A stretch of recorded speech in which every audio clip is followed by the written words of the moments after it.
Hello everyone, welcome to our YouTube channel Akanksha GSF. आज की इस वीडियो में हम लोग देखेंगे क्लास 6 की हिस्ट्री। क्लास 6 की हम लोग हिस्ट्री देख रहे हैं। हिस्ट्री में हम लोग हमारा चैप्टर है 9वां चैप्टर, नए साम्राज्य और राज्य। इसके पहले हम ज्योग्राफी 6 और 7 की देख चुके हैं।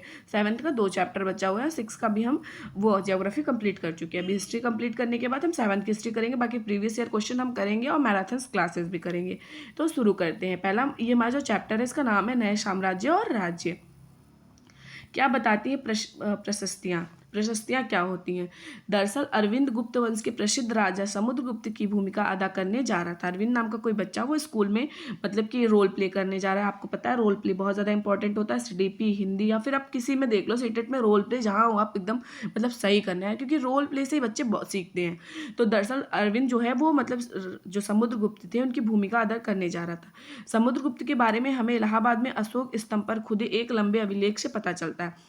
समुद्रगुप्त के बारे में हमें इलाहाबाद में एक मतलब अशोक का जो है स्तंभ वो मिला है और लंबा अभिलेख है, उससे पता चला है। इसकी रचना समुद्रगुप्त के दरबार में कभी वो मंत्री रहे हरिशेर द्वारा काव्य के रूप में की गई थी। पहले तो ये आप क्वेश्चन याद रखिएगा। क्वेश्चन पूछेगा समुद्रगुप्त के दरबार में कौन रहते, तो हरिशेर रहते थे। और इसकी रचना जो की थी ये किया था मतलब कि हरिशेर ने समुद्रगुप्त के बारे में। और इसको प्रयाग प्रशस्ति के रूप में नाम से भी जाना जाता है। यह एक विशेष किस्म का अभिलेख है। यह एक विशेष किस्म का अभिलेख है जिसे प्रशस्ति कहते हैं, जिसे प्रशस्ति कहते हैं। यह एक संस्कृत शब्द है, मतलब यह एक संस्कृत शब्द है जिसका अर्थ है प्रशंसा। मतलब किसी राजा के बारे में प्रशंसा होता है। प्रशस्तियाँ लिखने का प्रचलन पहले भी था।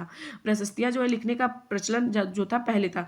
जैसा तुमने अध्याय 8 में पढ़ा है गौतमी पुत्र श्री सातकर्णी के बारे में। अभी हमने सातकर्णी के बारे में पढ़ा था ना, उनके बारे में। परंतु गुप्त काल में इनका महत्व बढ़ गया और गुप्त काल में इनका महत्व जो था वो बढ़ गया। समुद्रगुप्त की प्रशस्ति देखते हैं। आओ देखें समुद्रगुप्त की प्रशस्ति में हमें क्या बताता है। कवि ने इसमें राजा की योद्धा, युद्धों को जीतने वाले राजा, विद्वान तथा एक उत्कृष्ट कवि के रूप में भरपूर प्रशंसा की। जो कवि है हरिशेर, उन्होंने समुद्रगुप्त की इस तरह प्रशंसा की कि वो बहुत अच्छे राजा थे, बहुत अच्छे योद्धा थे, वो जीतने वाले थे, मतलब कि सारी सब युद्धों को जीतने वाले थे, विद्वान थे तथा उत्कृष्ट कवि के रूप में इनकी भरपूर। समुद्रगुप्त जो था वो कवि के रूप में भी था। यहाँ तक कि उसे ईश्वर के दरबार में बताया गया है कि प्रशस्ति में लंबे लंबे वाक्य दिए गए हैं, वैसे ही एक वाक्य का अंश दिया गया है। मतलब कि यहाँ तक कि उसे ये भी बताया गया उसे कि मतलब ईश्वर के बराबर बताया गया, उस ईश्वर के बराबर बताया गया। समुद्रगुप्त देखते हैं हम लोग। जिनका शरीर युद्ध के मैदान में कुठारों, कुल्हाड़ियों, तीरों, भालों, बर्छों, तलवार, लोहे की गदाओं, नुकीली तीरों तथा अन्य सैकड़ों हथियार से लगे घावों के दाग से भरे होने के कारण अत्यंत सुंदर दिखता है। ये मतलब उनके बारे में लिखा है, योद्धा समुद्रगुप्त के बारे में।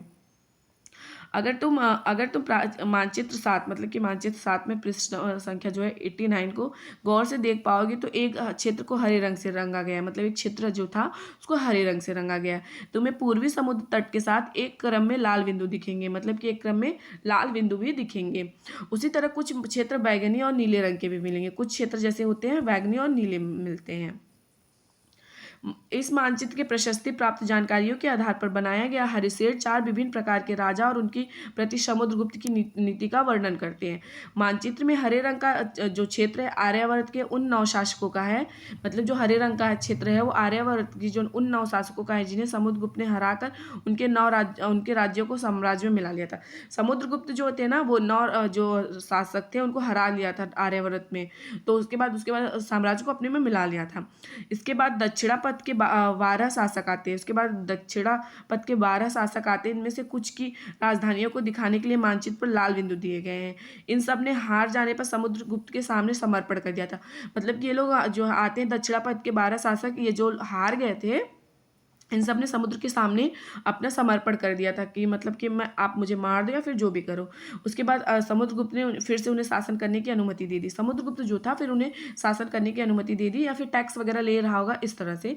पड़ोसी देशों का आंतरिक घेरा बैगनी रंग से रंगा गया है। मतलब कि जो चित्र था इसमें पड़ोसी देशों का आंतरिक घेरा बैगनी रंग से घेरा गया है, मतलब करा गया है रंग जो है। इसमें असम, तटीय बंगाल, नेपाल, उत्तर पश्चिम के कई गढ़ संघ है। मतलब कि अभी हम अध्याय 5 में पढ़े हैं ना, असम, तटीय बंगाल, नेपाल और पश्चिम तट के कई गढ़ या संगढ़ और संघ के बारे में हम पढ़ चुके हैं। समुद्र गुप्त के लिए उपहार लाते थे, ये लोग समुद्रगुप्त के लिए उपहार लाते थे, उनकी आज्ञाओं का पालन करते थे तथा उनके दरबार में उपस्थित रहते थे। मतलब कि उनकी आज्ञा का पालन करते थे और उनके दरबार में उपस्थित रहते थे। बाहरी इलाके के शासक जिन्हें नीले रंग से रंगा गया है वो संभवतः कुषाण तथा शक वंश के थे। बाहरी इलाके के जो शासक थे जिन्हें नीले रंग से रंगा गया वो संभवतः कुषाण व शक वंश के थे। इसमें श्रीलंका के शासक भी थे। इन्होंने समुद्रगुप्त की अधीनता स्वीकार की और अपनी पुत्रियों का विवाह उससे किया। मतलब कि इसमें जो समुद्रगुप्त की अधीनता स्वीकार की और अपनी मतलब कि जो श्रीलंका के शासक जो थे ये हार गए समुद्रगुप्त से, उन्होंने अपनी अधीनता स्वीकार की और अपनी पुत्रियों का विवाह समुद्रगुप्त से करा दिया। ये क्वेश्चन याद रखिएगा। क्वेश्चन पूछता है कि बीड़ा बजाते हुए सिक्के में किस राजा का वो है चित्र, तो बीड़ा बजाने वाला राजा जो था समुद्रगुप्त। समुद्रगुप्त के कुछ अन्य गुणों को सिक्कों पर दिखाया गया है, इनमें से उन्हें बीड़ा बजाते हुए दिखाया गया है। ये याद रखिएगा, इंपॉर्टेंट है, क्वेश्चन आता है। अब अगला हम देखते हैं। अब इसमें दे रहा है कि आपको मतलब बच्चों के लिए मानचित्र में इलाहाबाद का पुराना नाम देखो, उज्जैन तथा पाटलिपुत्र को ढूंढने के लिए इसमें कह रहा है। ये हमारा मतलब ये हो गया हमारा पाटलिपुत्र हो गया, ये कन्नौज हो गया, थानसेर मथुरा हो गया, वल्लवी हो गया, ये हमारा उज्जैन हो गया एमपी साइड में, ये हमारा प्रयाग हो गया, तो ये इधर साइड बंगाल की खाड़ी हो गई। तो ये सब है हमारे एंशिएंट टाइम के मैप। तो फिर ये है वंशावलियाँ क्या है। वंशावलियाँ क्या होता है, पहले इसको हम देख लेते हैं। विक्रम संवत क्या था। विक्रम संवत मतलब 58 ईसा पूर्व में प्रारंभ होने वाले विक्रम संवत को परंपरागत रूप से राजा चंद्रगुप्त द्वितीय के नाम से जोड़ा जाता है। मतलब परंपरागत मतलब रूप से जो है विक्रम संवत को किसके नाम से जोड़ा जाता है, चंद्रगुप्त द्वितीय के। और ऐसा कहा जाता है उन्होंने शकों पर विजय के प्रतीक के रूप में इस संवत की स्थापना की तथा विक्रमादित्य की उपाधि धारण की। याद रखिएगा, जब वो शक से मतलब शक राज्य से शासकों से जीत गए थे, तब उन्होंने इस मतलब प्रतीक के रूप में विक्रम संवत की स्थापना की और या फिर इसकी स्थापना की और अपनाया। और इन्होंने विक्रमादित्य की, अगर पूछे विक्रमादित्य की मतलब उपाधि कौन धारण किया था, तो ये किया था चंद्रगुप्त द्वितीय ने।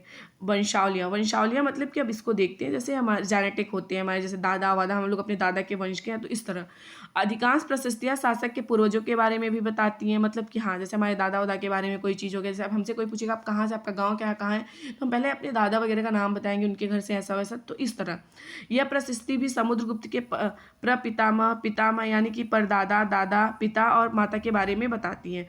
उनकी माँ कुमार देवी, उनकी माता का नाम कुमार देवी था, लिच्छवीगढ़ की थी और पिता चंद्रगुप्त वंश के पहले शासक थे।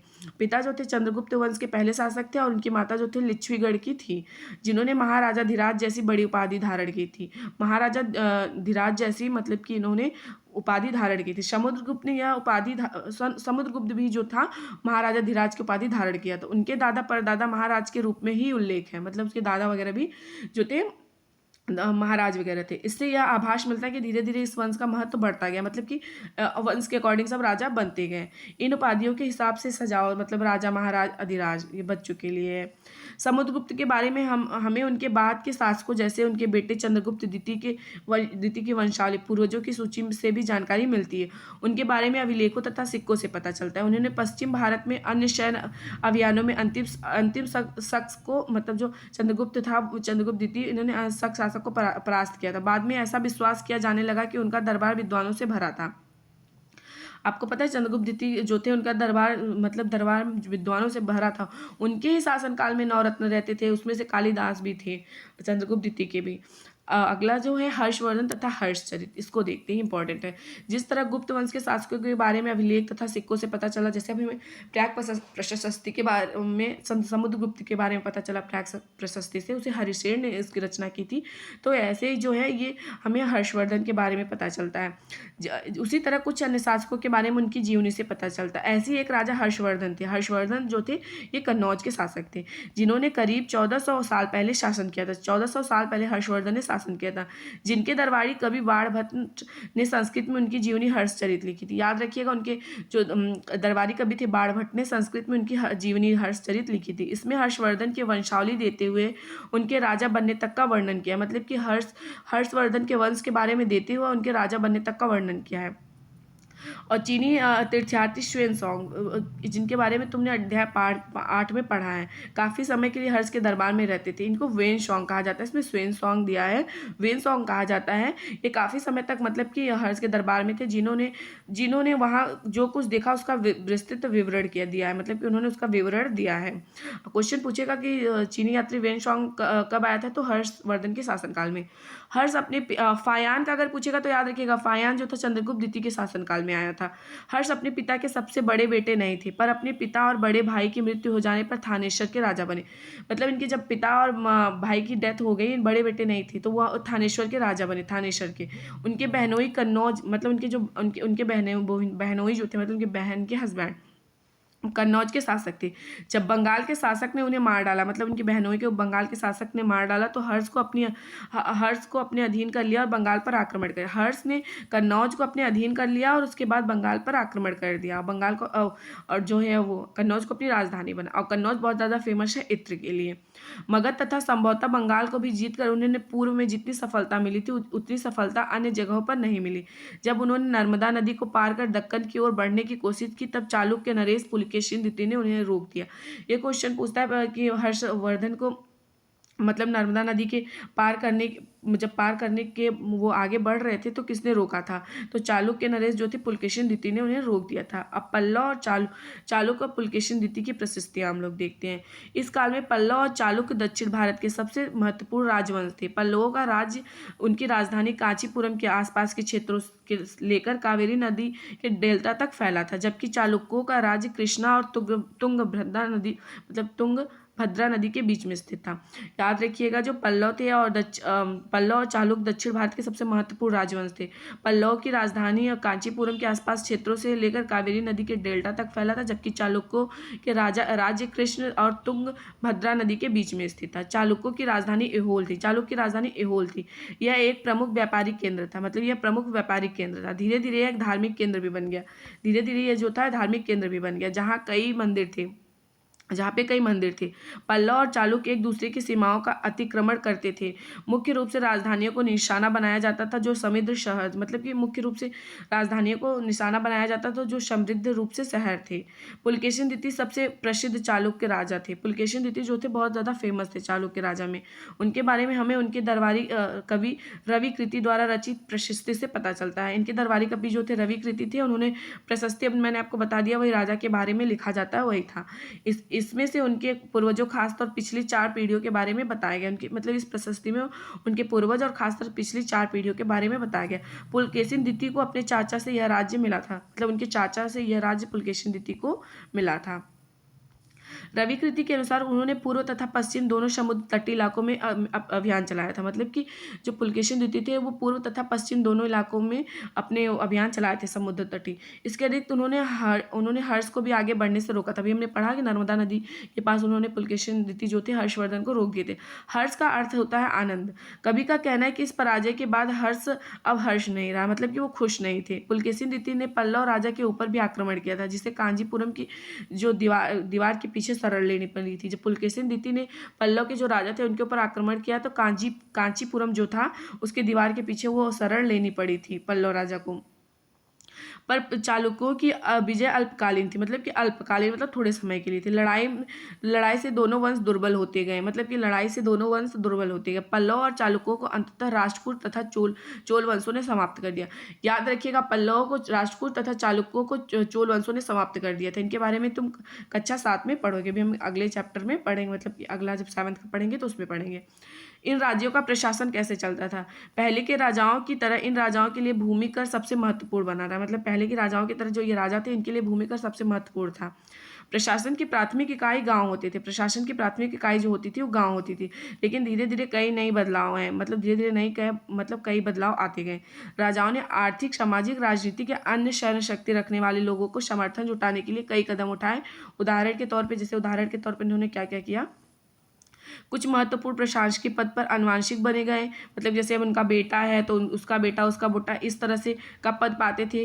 कवि हरिशेर ने अपने पिता की तरह महादंडनायक अर्थात मुख्य न्यायाधीश अधिकारी थे। कवि हरिशेर जो थे, अब आपको याद है वो समुद्रगुप्त के दरबारी कवि थे, उनके पिता जो थे महादंडनायक अर्थात मुख्य न्यायाधीश अधिकारी थे, ऐसे वो भी हो गए। कभी कभी एक ही व्यक्ति कई पदों पर कार्य करता था, मतलब एक ही व्यक्ति कई पदों पर कार्य करता है। जैसे कि हरिशेर एक महादंडनायक होने के साथ साथ कुमार मात्य अर्थात एक महत्वपूर्ण मंत्री तथा एक संधि विग्रीक अर्थात युद्ध और शांति के विषय में भी मंत्री थे, मतलब ये हरिशेर। संभवतः वहाँ के स्थानीय प्रशासन में प्रमुख व्यक्तियों का बहुत बोलबाला था। इनमें नगर श्रेष्ठी यानी मुख्य बैंकर तथा शहर का व्यापारी सार्थवाह यानी व्यापारियों के काफिले का नेता था। मतलब नगर श्रेणी यानी मुख्य बैंकर या शहर का व्यापारी, सार्थवाह यानी व्यापारियों के काफिले का जो नेता था उसको क्या कहते थे, प्रथम कुलिक अर्थात मुख्य शिल्पकार तथा कायस्थनों यानी लिपिक के प्रधानों जैसे लोग होते थे, जैसे प्रधान लोग होते थे उस तरह के। इस तरह की कुछ इस तरह की नीतियाँ कुछ हद तक प्रभावशाली होती थी, पर समय के साथ साथ इसमें कुछ व्यक्ति इतने अधिक शक्तिशाली हो जाते थे कि वो अपना स्वतंत्र राज्य स्थापित कर लेते थे। मतलब जैसे कि अब ये लोग इतने ज़्यादा, मतलब इतना ज़्यादा उनको पद मिल जाता था तो धीरे धीरे अपने आप को इतना शक्तिशाली बना लेते, तो सोचते थे कि राजा को मार के हम खुद अपने स्वतंत्र राज्य का वो कर ले, मतलब बना ले अपना अलग से राज्य। इस तरह अगला है, कुछ राजा अभी भी पुराने राजाओं की तरह एक सुसंगठित सेना रखते थे। इसका कहने का अभिप्राय है, मतलब इनमें से कुछ ऐसे भी राजा थे जो अभी भी सुसंगठित सेना रखते थे, जैसे हाथी रथ घुड़सवार पैदल सिपाही होते थे। मतलब इनमें हाथी रखते थे जो लोग और रथ चलाते थे, घुड़सवार और पैदल सिपाही होते थे। इसके साथ साथ कुछ सेना नायक भी होते थे, मतलब सेना नायक भी होते थे जो आवश्यकता पड़ने पर राजा को सैनिक सहायता दिया करते थे, मतलब आवश्यकता पड़ने पर राजा को सैनिक सहायता दिया करते थे। इन सेना नायक को कुछ नियमित वेतन नहीं दिया जाता था। इन सेना नायकों में जो थे कोई नियमित वेतन नहीं दिया जाता, बदले में इनमें से कुछ भूमि दान दिया जाता था। दी गई भूमि से कर वसूलते थे जिससे वे सेना तथा घोड़ों की देखभाल करते थे, साथ ही वे इससे युद्ध के लिए हथियार जुटाते थे। इस तरह के व्यक्ति सामंत कहलाते थे, मतलब इस तरह के जो व्यक्ति थे सामंत कहलाते थे। जहाँ कहीं भी शासक दुर्बल होते थे ये सामंत स्वतंत्र होने की कोशिश करते थे, मतलब जैसे जैसे शासक दुर्बल होने लगते थे ये सामंत स्वतंत्र होने की मतलब कोशिश करने लगते थे।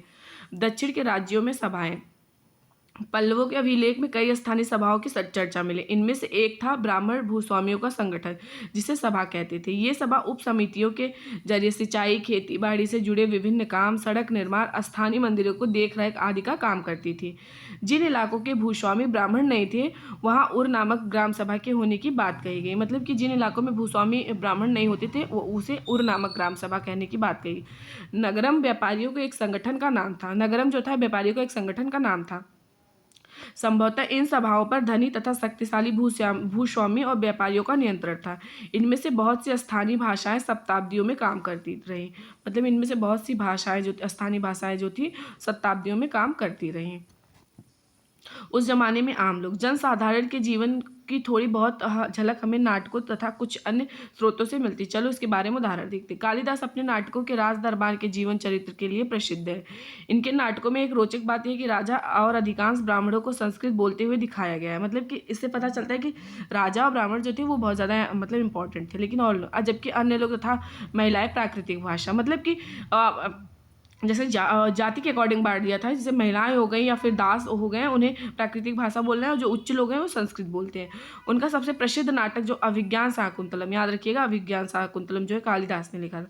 दुष्यंत नामक एक राजा और शकुंतला नाम की एक युवती की प्रेम कहानी है। इस नाटक की एक गरीब मछुआरे के साथ कर्मचारियों के दुर्व्यवहार की बात कही गई है, मतलब कि इस नाटक में एक गरीब मछुआरे के साथ कर्मचारियों के दुर्व्यवहार के बारे में बात कही गई है। चीनी तीर्थयात्री जो चीनी या तीर्थयात्री थे फाशियन का ध्यान उन लोगों ने दुर्गति पर भी गया, मतलब कि चीनी तीर्थयात्री जो थे फाशियन का ध्यान उन लोगों की दुर्गति, मतलब वो देखते थे लोगों का दुर्गति कैसे होता है। उन्हें ऊंचे और शक्तिशाली लोग अछूत मानते थे, जैसे जो दास हो गए हैं और उन्हें मतलब ये लोग जो है अछूत मानते थे। इन्हें शहरों के बाहर रहना पड़ता था, इन्हें शहरों के बाहर रहना। वो लिखते हैं अगर इन लोगों का शहर या बाजार के भीतर आना होता था, मतलब अगर ये शहर या बाजार के अंदर भीतर आते थे तो सभी को आगाह करने के लिए एक लकड़ी के टुकड़े पर चोट करते रहते थे कि हम लोग आ रहे हैं। ये आवाज़ सुनकर लोग सतर्क होकर अपने को छू जाने से या किसी भी प्रकार के संपर्क से बचाते थे, मतलब इस तरह का पहले के टाइम पे था। और एक जगह पे बाणभट्ट द्वारा अभिज्ञान निकली, मतलब कि एक बाणभट्ट द्वारा अभियान पर निकली राजा की सेना का बड़ा सजीव चित्रण किया गया। मतलब कि बाणभट्ट द्वारा अभियान पर निकला गया एक राजा का मतलब बहुत बड़ा जो है सेना का चित्रण किया गया है। तो फिर ये चैप्टर ख़त्म हो गया। आप कमेंट ज़रूर से करिएगा और वीडियो को लाइक कर दिएगा। हम लोग लाइक भी नहीं करते, कमेंट भी नहीं करते हैं। और चैनल को शेयर सब्सक्राइब करिएगा।